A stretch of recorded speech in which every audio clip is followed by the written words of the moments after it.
A Chinese idiom, roughly translated as brandish one's axe at Lu Ban's door, depicts someone displaying their skills before an expert while vastly overestimating their abilities. Born to a family of artisans, Lu Ban, 507 to 444 BC, was a Chinese architect, master carpenter, structural engineer, and inventor during the spring and autumn period of the Zhou dynasty. At the time of his birth, it said that cranes could be seen gathering around, and an exotic fragrance permeated the house, a sign of auspiciousness, indicating that a divine being was about to reincarnate in a human body.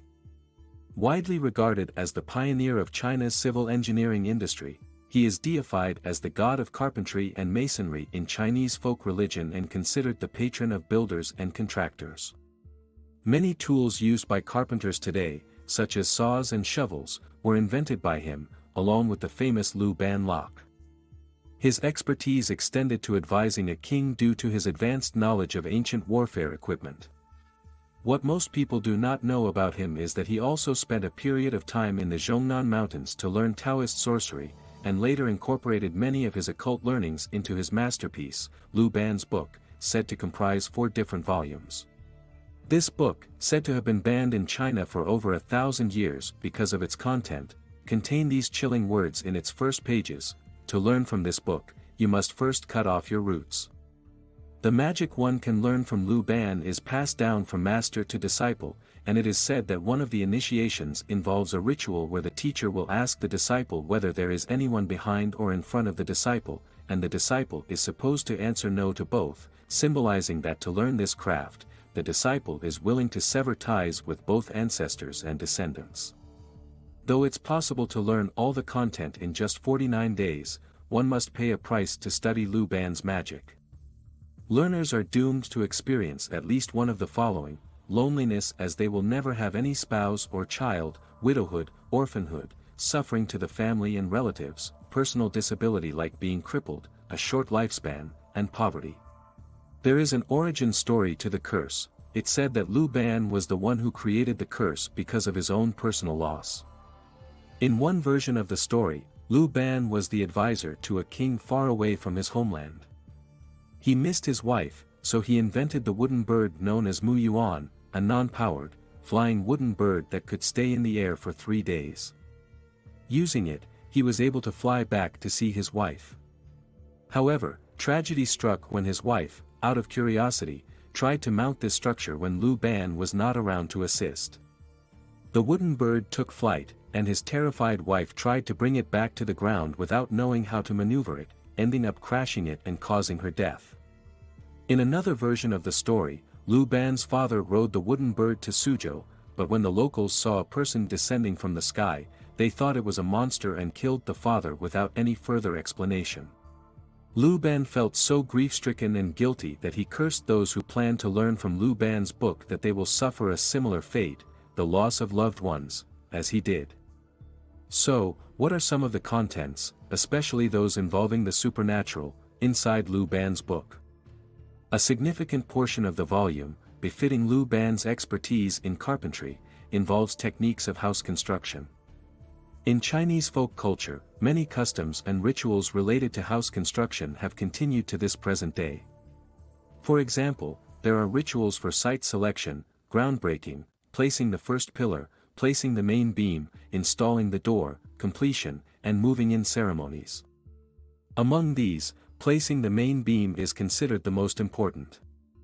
On this day, the head carpenter leads the carpenters and homeowner in a ritual involving incense, candles, and offerings to invoke Master Lu Ban, as well as inviting gods from the environment to come and bless the homeowner's house. One of the more insidious acts related to construction is known in Chinese as de Shenzhuang, which involves burying a live person when placing the pillar in the ground. This process is usually used, some say even in modern times, when construction is repeatedly thwarted for no apparent reason. Usually reserved for someone sentenced to execution, there have been rumors of children also being used for this purpose. The sacrificed person becomes a guardian spirit to help protect the construction against other malicious spirits who may disturb the construction process. A related field is geomancy or Feng Shui, which pertains to the layout and arrangement of things within a home, including the selection of auspicious dates and times for construction. Specifically, Lu Ban invented the Lu Ban ruler used in Feng Shui practices. There's a Chinese saying that there are 3 types of people one must not offend.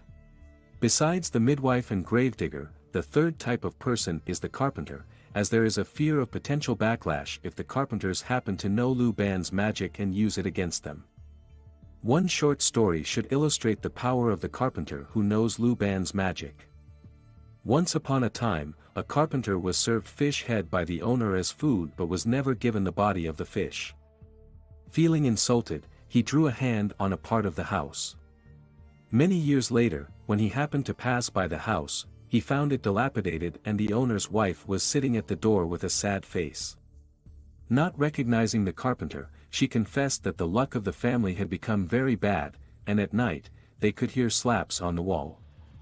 When the carpenter inquired whether they had ill-treated the carpenter, who was, of course, himself, the lady was sure that they hadn't.